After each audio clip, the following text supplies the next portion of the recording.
With LeBron, no team would have been as bad as the Lakers were at one point. Stephen A. Smith defends why you won't put Kobe ahead of LeBron in the GO8 debate. With LeBron, no team would have been as bad as the Lakers were at one point. Stephen A. Smith defends why you won't put Kobe ahead of LeBron in the GO8 debate originally appeared on Basketball Network. Many former NBA players put Kobe Bryant ahead of LeBron James in the GO8 debate. Iverson and Stephon Marbury are just two of them. They argue that Bryant was the closest thing we saw to Michael Jordan, not just in pure basketball ability, but also in killer instinct. On top of that, Kobe has one more championship ring than LeBron. ESPN's Stephen A. Smith says he understands where the likes of Iverson and Marbury are coming from. However, if we look beyond rings and similarity with MJ, Smith argues that Bryant isn't better than James. He's a five-time champion, and you have a lot of people out there that put him ahead of LeBron because of that, SAS explained. I think Kobe was a killer. He'd give it to you. And not to say that he didn't play defense because obviously in his prime, he was an elite defender.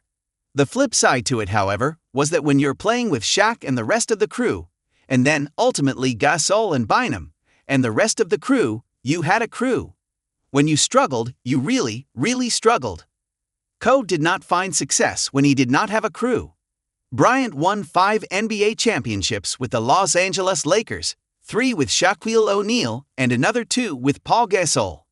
But while Kobe showed he could win without Shaq and even outpaced him in title count, he was still miserable when left on his own. The Lakers won only 34 games and missed the playoffs in their first year without O'Neal, and were eliminated in the first round in the next 2 seasons. In his final 3 years in the league, the Lakers won a combined 65 games, including a franchise-worst 17 during Bryant's swansong season. That was never LeBron. You look at him along with the 4 championships and what have you, and you say you can't take that away from him, because, as bad as the Lakers were as they descended in Kobe's final few years there, would that have ever happened with LeBron? The answer is no.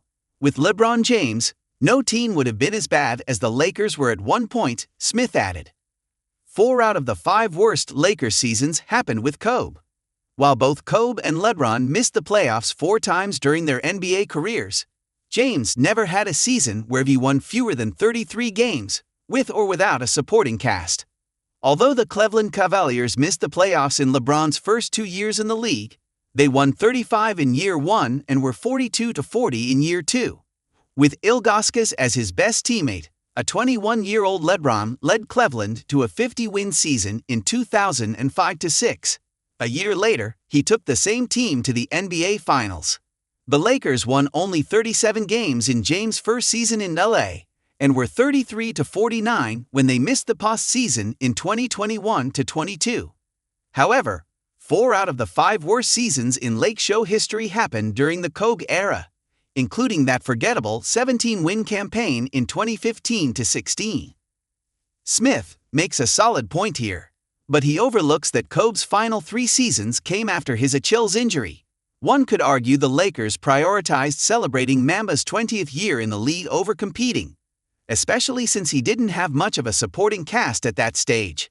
Meanwhile, LeBron's team won 50 games in year 22, but he had Luka Doncic as his co-star. This story was originally reported by Basketball Network on August 17, 2025, where it first appeared.